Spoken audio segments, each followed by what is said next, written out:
A leader can't do everything by himself or herself. Steve had an incredible run of people just wanting to cooperate with him and empowering him. You have to have people behind you. You have to have people that have your back. Steve was one of those people. You know, I really had an atypical experience at the University of Georgia. I didn't start here. I came here my sophomore year after having gone to school out of state on an athletic scholarship my freshman year. I did well my first year. I was a class officer. I was a student athlete.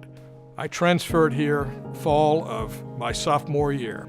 I did very poorly academically, but I had a great time. I set out to probably have the best time anybody ever had, but I did terribly.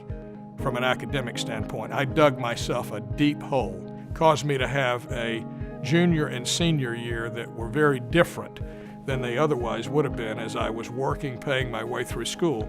But looking back on it, it's one of the best things that could have ever happened for me, and it's a big part of the reason that I've had the success that I've had in my career.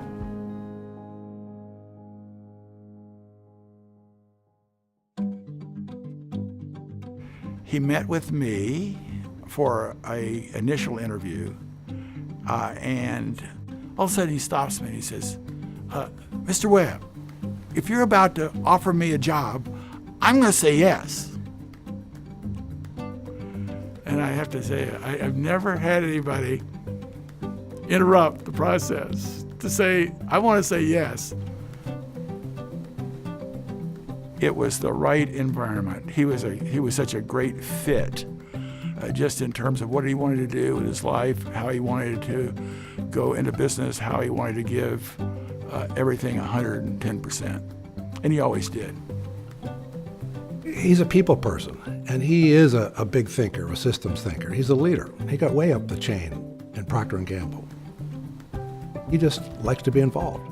And once he gets involved, once you got him, you got him. He's there every time you need him. P&G was already a large, successful company. It was a $3 billion company, which in those days was very big. I mean, for most of my early years with P&G, it was one of the top 20 largest companies in the U.S.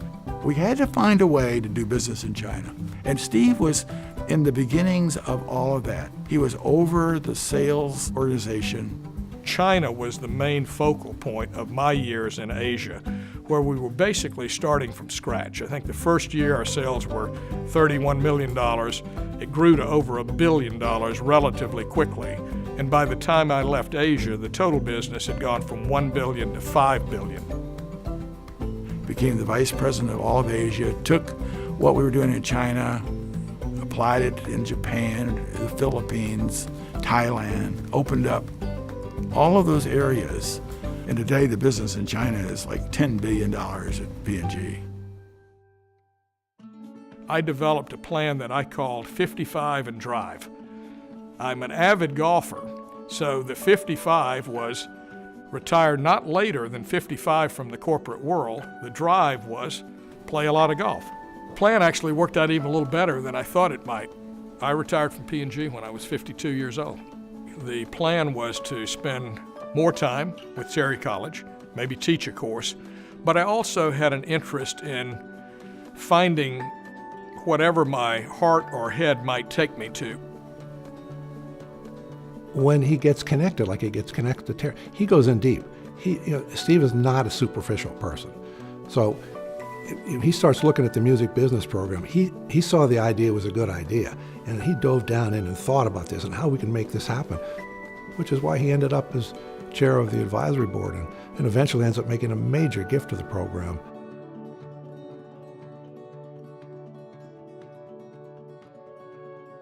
We all want to help Terry College be the best that it can be. When you say to somebody, I graduated from the Terry College of Business, people say, wow, or, oh, really? It really means something today, and it's going to even mean more in the future. He's one of the key people that have brought the Terry College to the level that we're at today, and I'm just thrilled that he's getting this recognition. He deserves it.